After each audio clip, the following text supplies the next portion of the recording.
Hello everyone, hope you all are doing well. Today in this video, we will continue our chapter number 3 of class 10th NCERT Maths, that is pair of linear equations in two variables. Now our topic is cross multiplication method. हमने पहले दो method study किए थे, substitution method and elimination method. ये method हमने study किए थे linear equations को सोल्व करने के लिए. ठीक है, these are the algebraic methods of solving a pair of linear equations, and we had studied substitution method and elimination method in the previous videos. In this video we will study cross multiplication method. So how you will solve a pair of linear equation using this method? This is also very easy method. See here, a pair of linear equation just like a1x plus b1y plus c equals to 0. ये आपकी first linear equation है. And second linear equation होती है a2x plus b2y plus c2 equals to 0. So this is a pair of linear equation having two variables. Okay, so यहाँ पर अब हम cross multiplication method जब अप्लाई करेंगे, हमें एक्स वाई की ही वैल्यूज चाहिए, हमें इस वेरिएबल्स की ही वैल्यूज चाहिए. तो अब हम इनको किस तरह से सोल्व कर सकते हैं? तो क्रॉस मल्टीप्लीकेशन मेथड में आप क्या राइट करेंगे? You will write x equals to y equals to 1. Okay, आप क्या राइट करेंगे? X equals to y equals to 1 and x के डिवाइड में इस तरह से आप डिवाइड्स लगाएंगे and you will write b1 b2 and you will write here, यहाँ इक्वल्स के नीचे c1 c2 एंड यहाँ पर a1 a2 and then you will write b1 b2. I am repeating this. आप किस तरह से क्रॉस मल्टीप्लीकेशन मेथड को का यूज करेंगे? You will write x equals to y equals to 1. आप क्या राइट करेंगे? b1 b2. स्टार्टिंग में भी b1 b2 होगा एंड एंडिंग में भी b1 b2 होगा. Then c1 c2 and a1 a2 and then you will cross multiply them and then you will cross multiply them. आप इनको मल्टीप्लाई करेंगे क्रॉस. ठीक है, you will multiply b1 by c2 b2 by c1 and इसको यहां से इस तरह से. अब आप इसको राइट कैसे करेंगे? देखिए, अब यहां पर when b1 is multiplied by c2 you will write b1 c2. जब आप मल्टीप्लाई करेंगे तो b1 c2 हो जाएगा. ओके, अब यहां पर जब आप सेकेंड टर्म को मल्टीप्लाई करेंगे you will write a sign of minus. आप एक माइनस के साइन को लगाएंगे. ठीक है, ये एक रूल है जो आपने क्रॉस मल्टीप्लीकेशन में फॉलो करना है. सबसे पहले आप इस तरह मल्टीप्लाई करेंगे, then you will write minus and then you will multiply b2 and c1. You will write b2 and c1 then equals y divided by c1 multiply a2. You will write c1 a2 and then minus लगाएंगे and then c2 multiplied by a1. So you will write c2 a1. Okay, and then equals to 1 divided by a1 will be multiplied by b2, so a1 b2 and then minus लगाएंगे, a2 will be multiplied by b1, so a2 b1. so ये आपके पास एक form आ जाएगी cross multiplication method के लिए कि किस तरह से आप दो pair of linear equations in two variables को आप सोल्व कर सकते हैं. ओके, ये आपका मेथड है किस तरह से आप सोल्व करेंगे. सो हम एक एग्जाम्पल के थ्रू इसको समझते हैं. यहीं पर हम एक एग्जाम्पल ले लेते हैं. यहाँ पर हम एक एग्जाम्पल ले लेते हैं. आपकी एक्सरसाइज का ही फर्स्ट पार्ट ले लेते हैं. ठीक है, योर क्वेश्चन नंबर 1 एक्सरसाइज 3.5 का फर्स्ट क्वेश्चन का फर्स्ट पार्ट है. x minus 3y minus 3 equals to 0. This is your first linear equation and 3x minus 9y minus 2 equals to 0. This is your second linear equation. अगर आप यहाँ पर देखें तो a1 के प्लेस पर क्या है? 1. ठीक है, यहाँ a1 के प्लेस पर क्या है? 1. b1 के प्लेस पर क्या है? -3 एंड c1 के प्लेस पर है -3. Okay, a1 b1 c1. Similarly यहाँ पर अगर आप देखें a2 के प्लेस पर, यहाँ पर a2 के प्लेस पर है 3, a2 के प्लेस पर है 3, b2 के प्लेस पर है -9 एंड c2 के प्लेस पर है -2. Okay, so here is a1 1, b1 is -3, c1 is -3 and a2 is 3, b2 is -9, c2 is also -2. ये मेरे को किस तरह से पता लगा? बिकॉज मैंने आपको जनरल फॉर्म बताई थी लीनियर इक्वेशंस की, आप यहाँ से कंपेयर कर सकते हैं. फर्स्टली क्या होती है? a1x. तो यहाँ पर x के साथ जो टर्म होगी दैट विल बी a1. यहाँ पर y के साथ जो टर्म होगी that will be b1. Okay, and जो c के साथ टर्म होगी दैट विल बी c1. और यहाँ पर x के साथ जो टर्म होगी second that will be a2 B2 and C2. Okay, now अब हम क्रॉस मल्टीप्लीकेशन मेथड अप्लाई करते हैं इनको सोल्व करने के लिए. You will write x divided by equals y divided by equals 1 divided by. Okay, so यहाँ पर क्या राइट करना है, B1 and B2. So B1 क्या है आपका -3 and B2 is -9. Okay, and then you will write C1 and C2. C1 is -3, C2 is -2. Okay, you will write A1 and A2. A1 is 1, A2 is 3. B1 दोबारा से B1 and B2 right करना है. B1 is -3 and B2 is -9. And then you will cross multiply them. आप इनको cross multiply करेंगे. Okay, you will cross multiply them. अब आप इनको सोल्व कैसे करेंगे देखो जरा. x divided by -3 will be multiplied by -2, -3 will be multiplied by -2, and then you will apply a sign of minus, and then you will multiply -9 by -3. Similarly, y के साथ क्या होगा, -3 will be multiplied by this 3, and then you will apply a minus, and then -2 will be multiplied by this 1. Equals to 1 divided by this 1 will be multiplied by this -9 and then sign of minus, and then -3 is multiplied by 3. Okay, तो इस तरह से हमने right कर लिया. अब आप इसको सोल्व कर सकते हैं इजीली. किस तरह से, -3 एंड -2 विल बी +6. माइनस का माइनस होगा यहाँ पर बिकॉज ये मेन था. ठीक है, आप इस तरह ब्रैकेट्स में लिख लीजिए. This will be easier for you to understand. Now minus मैंने अप्लाई किया, -9 when multiplied by -3 you will get +27 equals to y divided by -3 when multiplied by 3 you will get -9. Okay, and then sign of minus, and -2 when multiplied by 1 is -2. So यहाँ पर -2 होगा, so minus minus +2 हो जाएगा.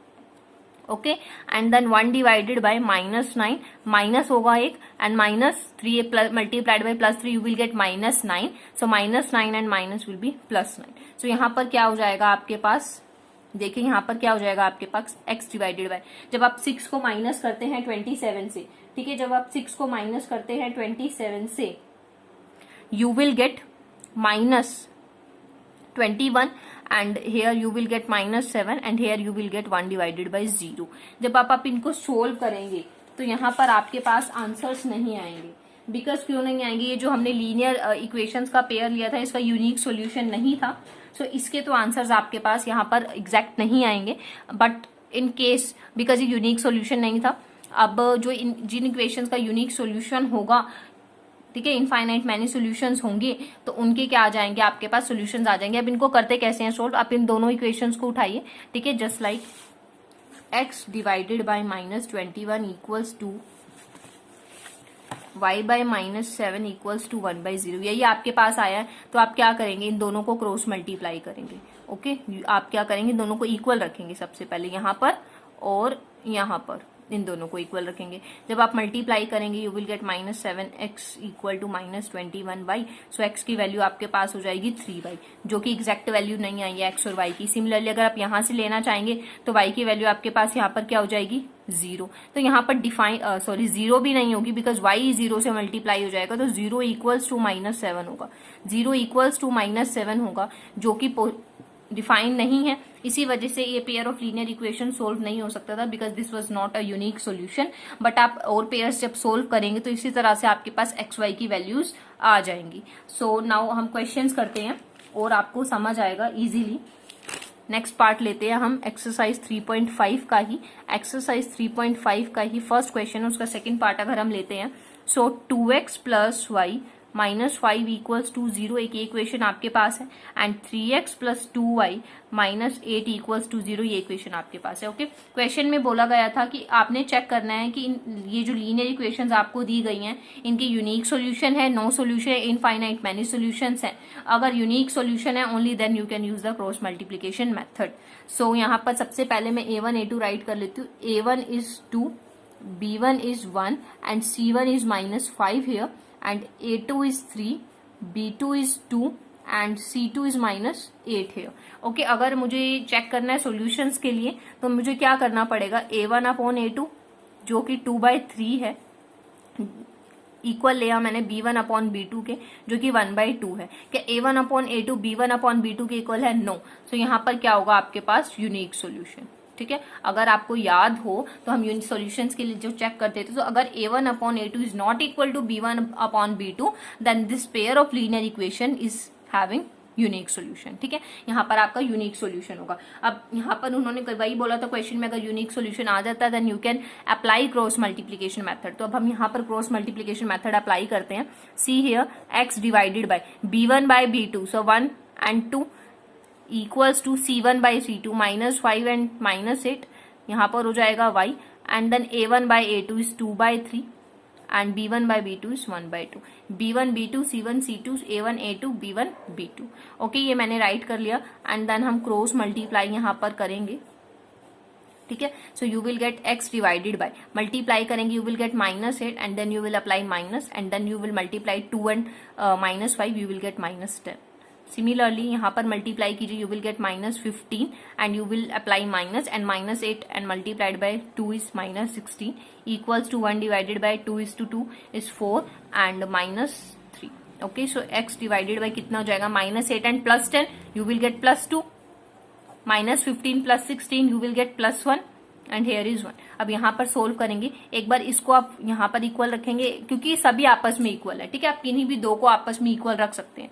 सो मैं यहाँ पर क्या करूंगी, x अपॉन 2 को एक बार 1/1, ये वाली टर्म एक बार यहाँ इसके बाद इक्वल रखी जाएगी और देन एक बार ये वाली टर्म आपकी यहाँ पर इनके इक्वल रखी जाएगी। ओके, यहाँ से आपकी x की वैल्यू आ जाएगी 2, यहाँ से आपकी x की वैल्यू आ जाएगी 1।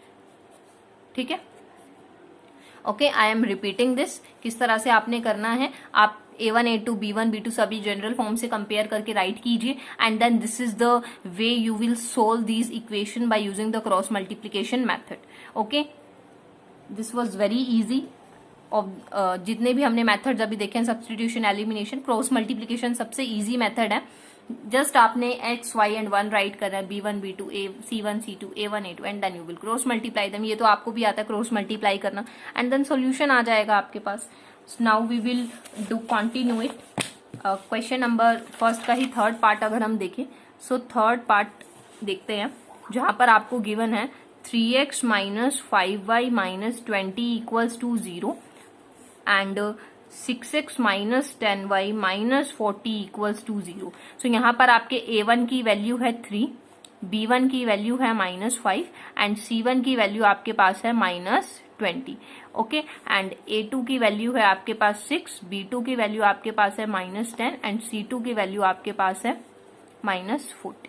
ओके, ये मैंने राइट कर लिया। अब सबसे पहले मुझे चेक करना होगा which type of solution is this. तो मैंने क्या किया, a1 अपॉन a2 अगर मैं राइट करती हूँ, this is 3/6 that is 1/2। b1 by b2 की अगर हम बात करें that is -5 by -10, so this is also 1/2। c1 by c2 की अगर बात करें तो यहाँ पर हमारे पास -20 बाई -40, दिस इज ऑल्सो 1/2। तो यहाँ पर आपके a1 a2 b1 b2 c1 c2 सभी इक्वल आ गए हैं। तो यहाँ पर ये यूनिक सोल्यूशन तो आपका नहीं हुआ, तो इनफाइनाइट मैनी सोल्यूशन हो गए। तो यहाँ पर आपका यूनिक सॉल्यूशन नहीं आया और क्वेश्चन वालों की कंडीशन थी अगर यूनिक सॉल्यूशन आएगा only then you can solve. तो यहाँ पर यूनिक सॉल्यूशन नहीं आया तो आप यहीं पर क्वेश्चन को स्टॉप कर देंगे। Okay, now we will do part number 4। Part 4 देखिए क्या कहता है, x - 3y - 7 equals to 0, 3x - 3y - 15 equals to 0. Here a1 is 1, b1 is -3 and c1 is -7. a2 is 3, b2 is -3 and c2 is -15. Now अब आप क्या करेंगे, सबसे पहले सॉल्यूशंस चेक करेंगे। a1 by a2 is 1/3 and b1 by b2 is +1। तो यहाँ पर साफ दिख रहा है कि a1 by a2 is not equal to b1 by b2। तो यहाँ पर आपका यूनिक सॉल्यूशन है। ठीक है, यहाँ पर आपका यूनिक सॉल्यूशन है। तो आप यहाँ पर क्रॉस मल्टीप्लीकेशन मेथड अप्लाई करेंगे। You will write x divided by y equals to b1 by b2 you will write -3 and -3, c1 by c2 you will write -7 and -15, a1 by a2 you will write 1 and 3 and b1 by b2 is this। Cross multiply अब हम करेंगे। सो x के divide में हो जाएगा -3 multiplied bye -15, you will get 15 3s are 45, minus minus plus and you will write -3 when multiplied by -7 you will get +21 Similarly, y divided by, when you multiply -7 with the +3, you will get -21, and then you will apply one minus, and -15 and +1 is -15. -15 and okay, and 1 divided by this -3 and minus is -9. Okay, you will get, यहाँ पर क्या हो जाएगा, 145 में से आप 21 को minus करेंगे, यू विल गेट 24. y के यहाँ पर क्या हो जाएगा, minus minus plus, -21 + 15. Okay, you will gate -6 and 1 you will get here +6. तो x की वैल्यू यहाँ से आपके पास आ जाएगी, x divide by 24 equals to 1/6. So अगर आप क्रॉस करें, यू विल गेट, x की वैल्यू आपके पास आ जाएगी 4, और y divide by -6 equals to 1/6, you will get y equals to -1. So यहाँ पर आपके पास x की वैल्यू आ गई है 4 एंड y की वैल्यू आ गई है -1. So this was your cross multiplication method and this was very easy method. Now we will do question number 2 of this exercise. Exercise is 3.5. Okay, 3.5 का अब हम next question करते हैं, question number 2. सो ये आपका क्वेश्चन नंबर 2 पार्ट 1 आपको given है. For which values of a and b की किन वैल्यूज के लिए does the following pair of linear equations have an infinite many solution, infinite number of solutions. ये आपको देखो दो इक्वेशंस दी हुई है, this is your first equation, this is your second equation. तो ये दोनों जो इक्वेशंस दी गई हैं, आपको ए और बी की ऐसी वैल्यूज बतानी है कि अगर आप यहाँ पर पुट करें तो ये दोनों इक्वेशंस के क्या होंगे, इनफाइनाइट मेनी सॉल्यूशंस होंगे. ओके, तो हम एज्यूम करके चलते हैं कि इनके इनफाइनाइट मेनी सॉल्यूशंस हैं, तभी आपके पास ए और बी की वैल्यूज आ सकती हैं. अब हम इसको किस तरह से सोल्व करेंगे इस क्वेश्चन को. यहाँ पर सबसे पहले आपको चेक करना पड़ेगा कि इसके इनफाइनाइट, अब इसके लिए इनफाइनाइट मैनी सॉल्यूशंस होंगे. तो रूल क्या कहता है इनफाइनाइट मैनी सॉल्यूशंस के लिए कि a1/a2 must be equal to b1/b2 and will be equal to c1/c2. Okay, so यहाँ पर अगर मैं कंपेयर करूं, first equation is 2x + 3y and -7 equals to 0. This is your equation number 1. And second equation is a minus bx plus a plus by minus 3a plus b minus 2 equals to 0. So this is your equation number 1 and this is your equation number 2. अगर हम इन्हें compare करें तो यहाँ पर a1 के place पर क्या राइट है, a1 के प्लेस पर 2 है एंड b1 के प्लेस पर आपके पास 3 है एंड c1 के प्लेस पर आपके पास है -7. a2 की अगर हम बात करें तो x के साथ क्या है, a माइनस b. एंड अगर हम यहाँ पर b2 की बात करें तो y के साथ क्या है, a + b is your b2. And c2 की अगर हम बात करें तो यहाँ पर है c2. ये c2 क्या है आपके पास यहाँ पर -3a + b - 2. So this is your c2. Okay, अब यहाँ पर आपको क्या बोला गया, infinite many solutions. For infinite number of solutions, अगर इनफाइनाइट नंबर ऑफ सॉल्यूशंस हैं देन योर a1/a2 इक्वल होगा b1/b2 के and that will also be equal to c1/c2. तो a1 की वैल्यू है 2, a2 की वैल्यू है a - b. अब वैल्यूज यहाँ पर पुट कर दीजिए जो अभी हमने वैल्यूज लिए हैं, a1, a2, b1, b2 and c1, c2. तो यहाँ पर ये कितना हो जाएगा, -3a - b + 2. यहाँ पर माइनस अंदर मल्टीप्लाई कर दीजिए तो ये आपके पास आ जाएगा. अब आप इसको इजीली सोल्व कर सकते हैं. किस तरह से सोल्व कर सकते हैं, एक बार इन दोनों को कंपेयर कर दीजिए, एक बार इन दोनों को कंपेयर कर दीजिए. ठीक है, यहाँ पर क्या हो जाएगा, this will be equal to this. ठीक है, and this will be equal to this. Okay, -3 - b + 2. Cross multiply अगर अब हम करें so 2 × a + b and equal to 3 × a - b. So 2a + 2b equal हो जाएगा 3a - 3b के. तो आपके पास आ जाएगी इक्वेशन, कितनी हो जाएगी, इधर माइनस हम कर दें तो you will get a - 5b. This is will be your equation number 3. एक इक्वेशन आपके पास बनकर आती है a - 5b equal to 0. So this is your equation number 3. दो इक्वेशंस पहले हो चुकी थी. अगर हम इनको सोल्व करें, क्रॉस मल्टीप्लाई करें तो आपके पास क्या होगा, 2 ये पूरे से मल्टीप्लाई होगा तो -6a - 2b + 4 will be equal to -7a + 7b. Okay, so you will get, अगर आप इनको सोल्व करेंगे तो आपके पास होगा प्लस का a and -9b and equals to -4.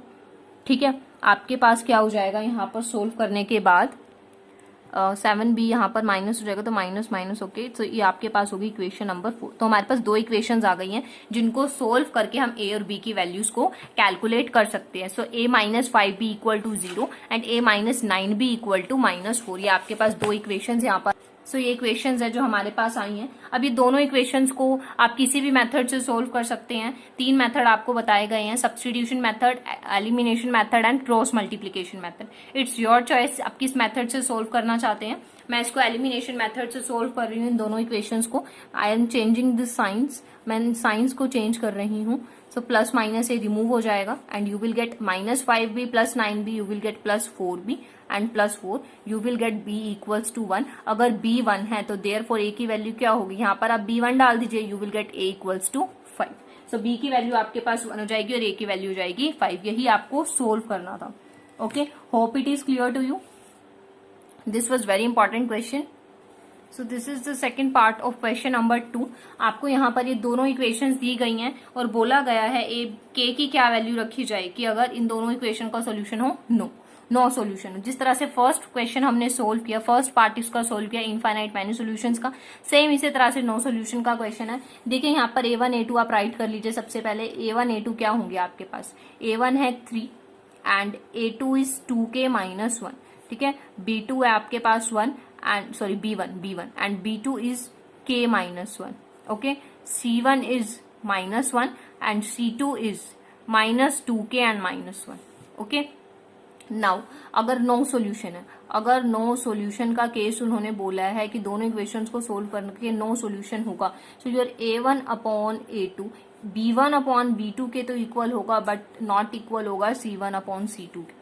Okay, तो हम यहाँ राइट कर लेते हैं 3 divided by 2k - 1, 3 divided by 2k - 1 will be equal to 1 divided by k - 1 but will not be equal to -1 divided by -2k - 1, ठीक है। तो ये चीज तो यहाँ पर एलिमिनेट हो गई, माइनस बिकॉज इक्वल नहीं है यहाँ पर, तो ये चीज तो हम नहीं ले सकते, सिर्फ इन दोनों को हम सोल्व करेंगे। तो इन दोनों को सोल्व करेंगे, क्रॉस मल्टीप्लाई करेंगे, you will get 3k - 3 equals to 2k - 1। So यहाँ पर हो जाएगा k इक्वल्स टू 2, k की वैल्यू आपके पास आ जाएगी 2, ठीक है।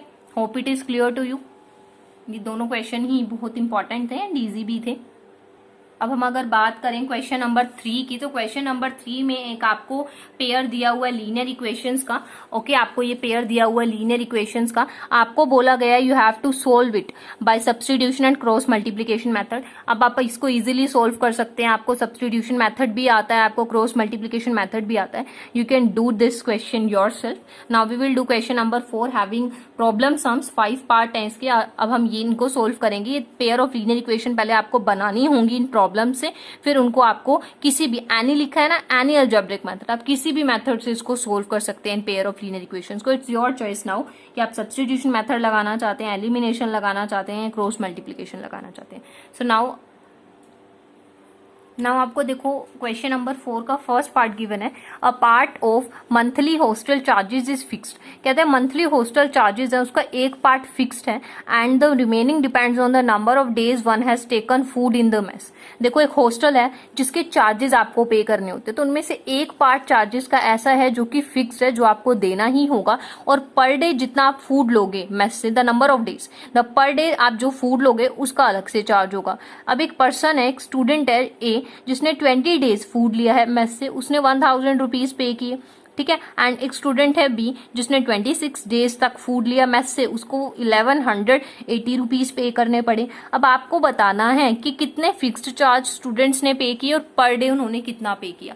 देखो 1000 उन्होंने पे किया, इन्होंने पे किया 1180 रुपीज। तो यहाँ पर फिक्स्ड चार्ज और 20 डेज का चार्ज मिलाकर, ठीक है, फिक्स्ड चार्ज और 20 डेज का चार्ज मिलाकर स्टूडेंट ने यहाँ पर 1000 रुपीज पे किए, और सेकंड स्टूडेंट ने भी फिक्स्ड चार्ज और ये इतना 26 डेज का चार्ज मिलाकर इतने रुपीज पे किए। तो आपको बताना है कितना फिक्स्ड चार्ज था और कितना पर डे चार्ज था। जिस तरह से हमने पहले क्वेश्चन किए थे टैक्सी फेयर की, उसी तरह से ये भी क्वेश्चन है, ठीक है। अब हम इसको सोल्व करते हैं।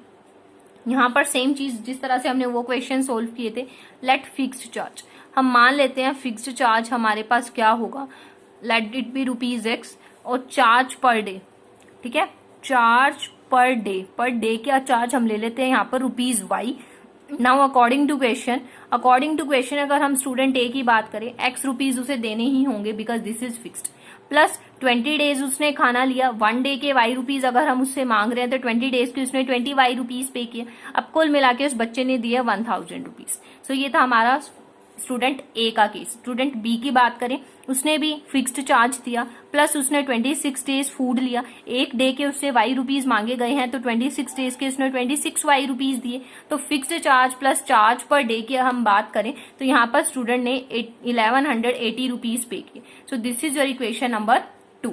ओके, यहाँ पर आपके पास 2 इक्वेशंस आ गई हैं। अब आपकी मर्जी है, यहाँ पर आप कोई भी मेथड अप्लाई कर सकते हैं। अब आपको तीनों तरह से मेथड्स आ गए हैं, अब आप खुद ही इसको सोल्व कर सकते हैं। सो अगर आप इनको सोल्व करेंगे, आपके पास x की वैल्यू आ जाएगी 400 रुपीज और y की वैल्यू आपके पास आ जाएगी 30 rupees. Okay, so this is your answer.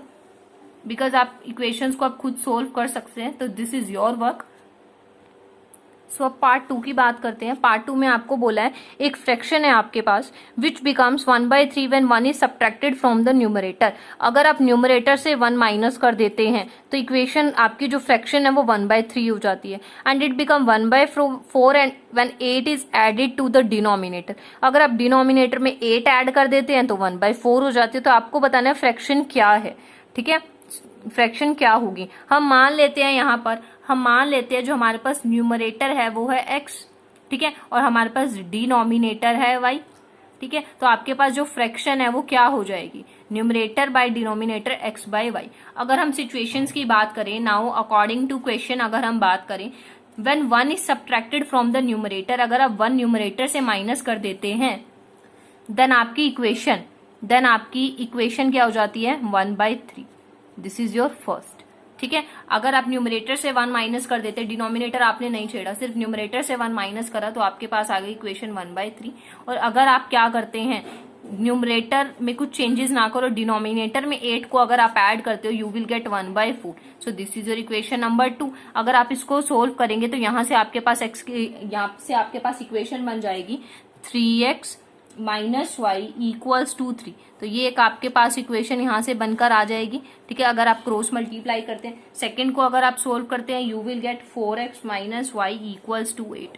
तो आपके पास सेकंड इक्वेशन ये हो जाएगी। तो इन दोनों इक्वेशंस को अब आप सोल्व करके x और y की वैल्यूज को कैलकुलेट कर सकते हैं। x की वैल्यू आपके पास यहाँ पर आ जाएगी 5 एंड y की वैल्यू आपके पास हो जाएगी 12। सो आपके पास फ्रैक्शन हो जाएगी 5/12। So your fraction will be 5/12। Okay, this was very easy question. ऐसे क्वेश्चन हमने पहले भी परफॉर्म किए हैं। Numerator, denominator and fraction, numerator से 1 माइनस करेंगे तो यहाँ इक्वेशन, ये फ्रैक्शन आपके पास आ जाएगी, तो ये आपके पास इक्वेशन हो जाएगी। अगर आप डिनोमिनेटर में 8 ऐड करेंगे, आपके पास 1/4 फ्रैक्शन होगी, तो यहाँ से ये वाली आपके पास इक्वेशन आ जाएगी सोल्व करके 4x equal to y plus 8। So 4x minus y equals to 8। 2 equation आपके पास आ गई। दोनों में आप एलिमिनेशन मेथड अप्लाई कर सकते हैं, सब्स्टिट्यूशन मेथड अप्लाई कर सकते हैं, क्रॉस मल्टीप्लीकेशन मेथड अप्लाई कर सकते हैं। Whatever you want you can use. So आपके पास एक्स वाई की यहाँ से वैल्यूज आ जाएंगी। ओके, सो नेक्स्ट पार्ट है आपके पास, Yash scored 40 marks in a test. एक टेस्ट में यश को 40 मार्क्स मिलते हैं, getting 3 marks for each right answer. Right answer के लिए उसको 3 मार्क्स मिलेंगे and losing 1 mark for each wrong answer, और रॉन्ग आंसर के लिए 1 मार्क कट हो जाएगा। ठीक है, 40 मार्क्स उसको मिले हैं, जिसमें देखो एक टीचर ने क्या बोला है, जितने भी राइट आंसर्स होंगे उसके लिए आपको 3 मार्क्स दिए जाएंगे, और एक अगर आप रॉन्ग कर देंगे तो 1 मार्क आपका कम हो जाएगा। Now 4 marks have been awarded for each correct answer and 2 marks been deducted for each incorrect answer, then Yash would have scored 50 marks. अगर सिचुएशन चेंज कर दी जाए और अगर करेक्ट आंसर के लिए 4 मार्क्स दिए जाए और इनकरेक्ट के लिए 2 मार्क्स कट कर दिए जाए तो उसके 50 मार्क्स आ जाएंगे। तो आपको बताना है how many question were there. तो कितने क्वेश्चन थे टेस्ट में, मान लेते हैं क्वेश्चन थे 10, तो 10 में से ही तो कुछ राइट होंगे और कुछ रॉन्ग होंगे, वो तो बच्चे के ऊपर है ना। अगर टोटल 10 क्वेश्चंस हैं तो कुछ क्वेश्चन तो बच्चा राइट करेगा और कुछ क्वेश्चन क्या करेंगे, रॉन्ग करेंगे। तो यही 2 सिचुएशन हो सकते हैं। तो टोटल नंबर आपको बताना है किस तरह से होगा। अगर हम मान लेते हैं उसमें से उसने 6 क्वेश्चन ठीक किए और 4 क्वेश्चन रॉन्ग किए, तो टोटल नंबर ऑफ क्वेश्चन कितने होंगे, 6 राइट है 4 रॉन्ग है। तो अगर आप टोटल कर देंगे तो टोटल नंबर ऑफ क्वेश्चन तो 10 हो जाएंगे ना। सेम चीज आपको इस क्वेश्चन में करनी है, आपको पता लगाना है टोटल नंबर ऑफ कितने क्वेश्चन थे। ठीक है, तो मैं यहाँ पर मान लेती हूँ, क्योंकि स्टूडेंट का केस दिया गया है तो मैं मान लेती हूँ, let let correct answer question, correct answer question, कि ऐसे क्वेश्चन जिसमें करेक्ट आंसर स्टूडेंट ने दिया that is y, and wrong answer की अगर हम बात करें जिन्होंने रोंग दिया दैट इज वाई। ओके, हमने ये ले लिया। अब अकॉर्डिंग टू क्वेश्चन, क्वेश्चन के अकॉर्डिंग हम बात करें तो अब उन्होंने क्या बोला, 3 marks for right answer, 3 marks मिलेंगे राइट आंसर के, तो 3 इंटू एक्स, ठीक है। नंबर ऑफ क्वेश्चन अगर x हैं और एक क्वेश्चन के 3 मार्क्स मिलते हैं तो x क्वेश्चन के 3x मार्क्स हो जाएंगे। सिमिलरली एक रॉन्ग क्वेश्चन के y मार्क्स हैं, ठीक है। एक जो रॉन्ग क्वेश्चन के कितने हैं, एक रॉन्ग अगर आप करेंगे तो 1 मार्क डिडक्ट हो जाएगा। तो यहाँ पर नंबर ऑफ रॉन्ग क्वेश्चन है y, तो 1y आपके मार्क्स कट हो जाएंगे। तो यहाँ पे नेगेटिविटी आ गई, तो यू विल राइट माइनस, कि आपका 1 मार्क्स कम हो जाएगा। राइट में से 1 मार्क कम हो जाएगा तो आपको कितने मार्क्स मिलेंगे, 40। और अगर यहाँ पर जो राइट आंसर्स हैं वो x है और आपको कितने मार्क्स दिए जाए, यहाँ पर आपको मार्क्स दिए जाएंगे 4। अगर आपको 4 दिए जाएंगे मार्क्स तो you will get 4x marks, ठीक है। राइट आंसर के, एक राइट आंसर के आपको 4 मार्क्स मिल रहे हैं तो x राइट आंसर्स के आपको 4x मार्क्स मिलेंगे, बट उसमें कट हो जाएंगे। क्या कट हो जाएंगे, एक गलत आंसर के 2 नंबर कट रहे हैं, तो टोटल गलत आंसर है y, तो 2y नंबर आपके यहाँ से कट हो जाएंगे, then you will get 50 marks here. Okay, I am repeating this. देखिए दोबारा देख लीजिए, मैंने मान लिया यहाँ पर x क्वेश्चन उन्होंने राइट किए हैं, x क्वेश्चन है राइट और y क्वेश्चन है रॉन्ग, ठीक है। x नंबर ऑफ क्वेश्चन ऐसे हैं जो कि ठीक किए स्टूडेंट ने और y क्वेश्चन उसने गलत किए। तो अगर हम फर्स्ट केस को लेकर चले जहां पर टीचर ने बोला राइट आंसर के, ये 2 केसेस है, टीचर ने बोला यहाँ पर राइट आंसर के मैं 3 मार्क्स दूंगी और रॉन्ग के 1 कट कर लूंगी। सेकेंड केस में उन्होंने बोला कि 4 मार्क्स मैं राइट आंसर के दूंगी और रॉन्ग आंसर पर मैं 2 मार्क्स कट कर लूंगी। तो फर्स्ट केस की अगर हम बात करें, number of right question is x, एक क्वेश्चन के 3 मार्क्स अगर आपको मिल रहे हैं तो x क्वेश्चन के आपको 3x मार्क्स मिलेंगे, और एक क्वेश्चन के अगर 1 मार्क कट हो रहा है रॉन्ग क्वेश्चन का, तो टोटल y क्वेश्चन है तो 1y आपके मार्क्स कट हो जाएंगे, तो आपको 40 आंसर्स मिलेंगे, 40 मार्क्स मिलेंगे। अगर सेकंड केस की बात करें जहां पर आपको एक राइट के 4 मार्क्स मिल रहे हैं तो x राइट क्वेश्चन है, you will get 4x marks, और अगर एक रॉन्ग के आपके 2 मार्क्स कट हो रहे हैं तो यहाँ पर y रॉन्ग क्वेश्चन से तो 2y मार्क्स कट हो जाएंगे, देन यू विल गेट 50। तो यहाँ पर आपके पास इक्वेशन 1 और इक्वेशन 2 आ जाएगी।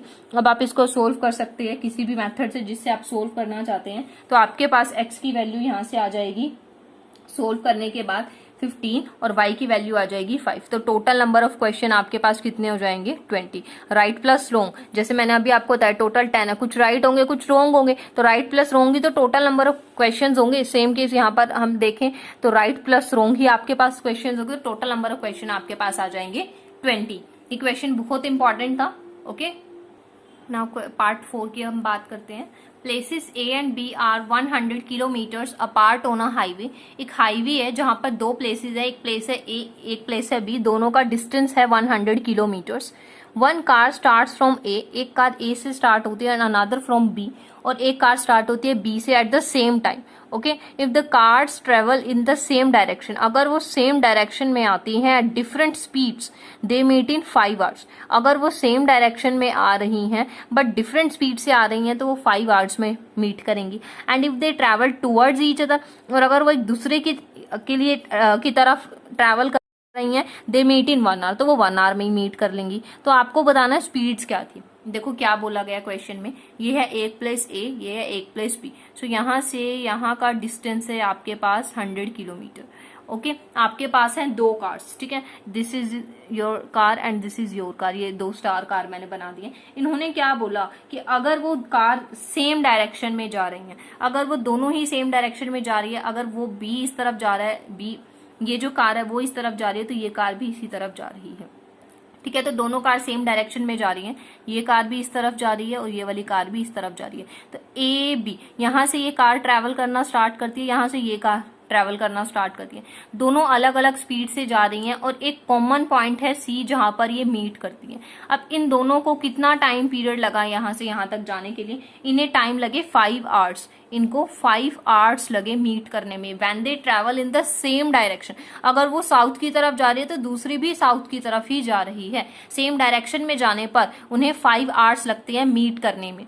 Okay, but if they travel towards each other, अगर वो दोनों एक दूसरे की तरफ ही ट्रैवल करती हैं, ए बी है आपके पास। ओके, अब ये ए बी का डिस्टेंस आपको बोला ही हुआ है 100 किलोमीटर्स है। अब ये दोनों कार्स हैं आपके पास, अब ये दोनों दूसरे की तरफ आ रही है, ये कार इस तरफ आ रही है, ये कार भी इस तरफ आ रही है, तो ये आपस में जब मिलेंगी तो ये आपस में एक पॉइंट सी पर मिलेंगी, let it be point C, हम मान लेते हैं let it be point C. तो ये दोनों ही एक दूसरे की तरफ आ जाए और सी पॉइंट पर मीट करती है। तो मीट करने में, अब इनको यहाँ से मीट करने में कितना टाइम लगा, इनको लगा 1 आवर। ओके, ये दो सिचुएशंस आपके पास है। दोनों कार्स अगर सेम डायरेक्शन में जाती है एट डिफरेंट स्पीड्स, तो जो सी पॉइंट पे मिलने में इन्हें 5 आवर्स लगते हैं। बट अगर ये सेम डायरेक्शन में नहीं आती, अपोजिट डायरेक्शन में आ रही है, कहने का मतलब एक दूसरे की तरफ आ रही हैं, तो इन्हें 1 आवर में ही मीट कर जाएंगी। तो आपको बताना है स्पीड्स क्या थी कार की, ये ओके। ये क्वेश्चन बहुत अच्छा है और इम्पॉर्टेंट भी है। अब देखो किस तरह से हम इसको सोल्व करेंगे। अब हमें स्पीड निकालनी है, तो स्पीड ही हम लेट करेंगे, let speed of car first. हमें 2 कार बोली है, तो हमने मान लिया कार फर्स्ट की स्पीड हमने ले लिया यहाँ पर x किलोमीटर्स पर आवर, और यहाँ पर एक कार नंबर 2 है जिसकी हम स्पीड ले लेते हैं y किलोमीटर्स पर आवर, जिसकी हमने स्पीड ले ली यहाँ पर y kilometres per hour. 2 car आपके पास है, फर्स्ट की स्पीड मैंने यहाँ पर x किलोमीटर्स पर आवर लिया। पर आवर का क्या मतलब है, 1 आवर में, 1 घंटे में x किलोमीटर्स ट्रेवल करती है कार नंबर 1, और y किलोमीटर्स पर आवर का मतलब है y 1 आवर में y किलोमीटर ट्रेवल करती है कार 2। ठीक है, अब दोनों केस को लेके चलते हैं। पहले केस की अगर हम बात करें जिसमें 5 आवर्स आपको लगे हैं, तो इन दोनों क्वेश्चन में क्या हुआ, जो एक कार है, यहाँ पर जो कार थी कार 1, उसने तो यहाँ से डिस्टेंस ट्रेवल करना शुरू किया, उसने तो बी पॉइंट के बाद जाकर वो सी पॉइंट पे पहुंची, तो इसने 100 तो कवर करा ही, उसके बाद भी यहाँ तक कवर किया। बट जो सेकंड कार थी वो तो सीधा यहाँ पहुंच गई। समझ रहे हो, यहाँ से क्या है, ए से बिल्कुल डायरेक्ट यहाँ सी तक जाना पड़ा इस कार को। इसको ये 100 भी ट्रैवल करना पड़ा और यहाँ तक भी जाना पड़ा, और ये कार डायरेक्टली पहुंच गई। तो यहाँ से यहाँ तक जाने में अब 1 आवर में, जो कार नंबर 1 की अगर हम बात करें, ये आपके पास कार नंबर 1 है, this is your car number 1 and this is your car number 2। तो जो फर्स्ट कार है उसको यहाँ तक जाने में अब 1 किलोमीटर ट्रैवल, 1 आवर, 1 घंटे में वो x किलोमीटर ट्रैवल करती है, तो यहाँ उसने 5 आवर्स लगाए हैं। 1 आवर में, 1 घंटे में x किलोमीटर ट्रैवल करती है, और यहाँ कितने लगाए हैं, 5 घंटे। तो यहाँ से यहाँ तक फर्स्ट कार ने 5x ट्रैवल किया। मैं रिपीट कर देती हूँ आपके लिए, आपको भी पता होगा डिस्टेंस क्या होता है, distance is speed multiply time. ठीक है, यहाँ पर स्पीड x की ली है और टाइम चला है 5 आवर्स, तो 5x ट्रैवल किया। तो सेम मैंने राइट किया कि फर्स्ट कार ने पूरा कितना किया, 5x ट्रैवल किया। सेकंड कार की अगर हम बात करें, यहाँ तक उसने ट्रैवल किया कितने की स्पीड से, y की स्पीड से। तो यहाँ पर सेकंड कार के लिए अगर हम डिस्टेंस की बात करें, तो सेकंड कार का डिस्टेंस क्या होगा, s इंटू टी, स्पीड है उनकी y और टाइम 5 आवर्स ही उनको भी लगे हैं, तो उन्होंने कितना ट्रैवल किया, 5, सेकंड कार ने 5y ट्रैवल किया। तो यहाँ से यहाँ का डिस्टेंस आपके पास कितना हो जाएगा, 5y। ठीक है, ये पूरा a से c का डिस्टेंस है 5x और b से c का डिस्टेंस है 5y। तो अगर मैं अकॉर्डिंग टू इक्वेशंस को बनाऊं, तो यहाँ से आपके पास क्या इक्वेशन होगी, c है। अगर आप इस पूरे तो यहाँ से अगर हम बात करें, तो 5y में से अगर 5x में से 5y हटा दिया जाए, तो आपके पास 100 किलोमीटर्स आ जाएगा। देखिए, ध्यान से देखिए, या फिर आप ऐसे कर सकते हैं, इस 5x, इस AC में से, इस 5x में से अगर मैं इस 5y की स्पीड को हटा दूं, तो मेरे पास 100 का डिस्टेंस आएगा।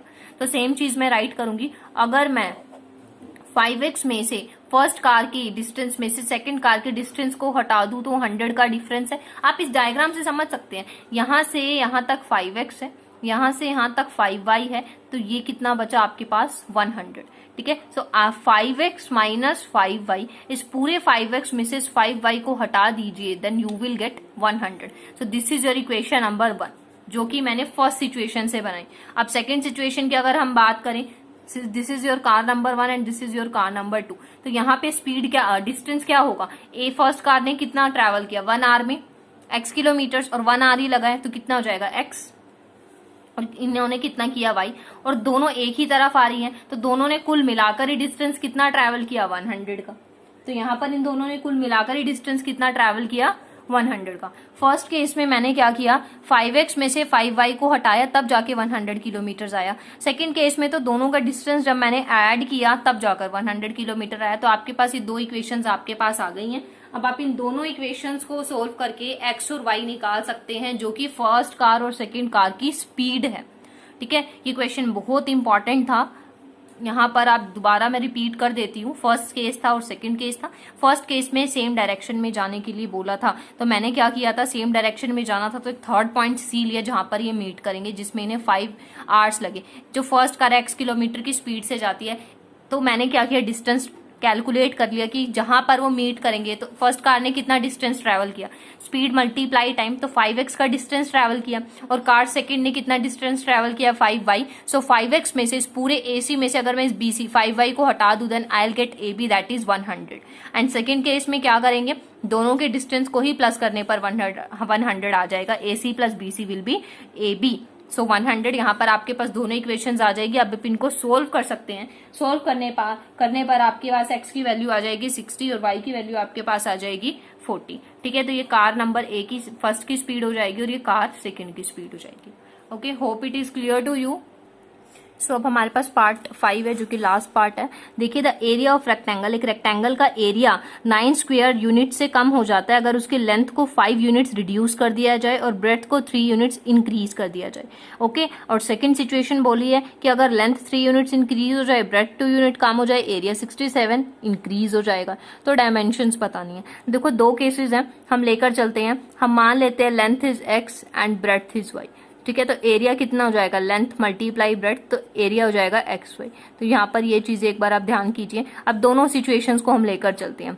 सो केस फर्स्ट है, केस सेकंड है। फर्स्ट केस में आपको क्या बोला है, जो आपकी लेंथ है, ठीक है, अगर आप अपनी लेंथ को 5 यूनिट्स कम कर देते हैं, अगर आप लेंथ में से 5 कम कर देते हैं एंड ब्रेथ से 3 इंक्रीज कर देते हैं, y अगर 3 इंक्रीज कर देते हैं, तो एरिया आपका क्या हो जाएगा, 9 यूनिट से कम हो जाएगा। एरिया इज XY जो 9 से कम हो जाएगा।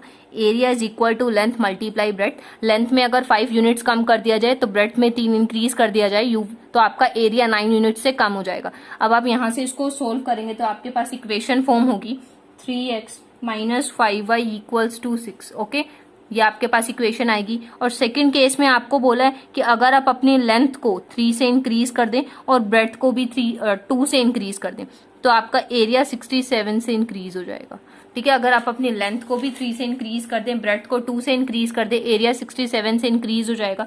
यहां से सोल्व करने पर आपके पास वैल्यू इक्वेशन बनेगी 2x plus 3y equals to 61, जो कि आपके पास सेकंड इक्वेशन होगा and this is your equation number 1। अब इक्वेशंस आपके पास आ गई, आप इनको इजीली सोल्व कर सकते हैं, जिनसे आपके पास x की वैल्यू हो जाएगी 17 एंड y की वैल्यू आपके पास हो जाएगी 9। इक्वेशन बहुत ईजी था, इसीलिए मैंने जस्ट इक्वेशंस आपको बता दी हैं, आप इजीली इसको अब सोल्व कर सकते हैं।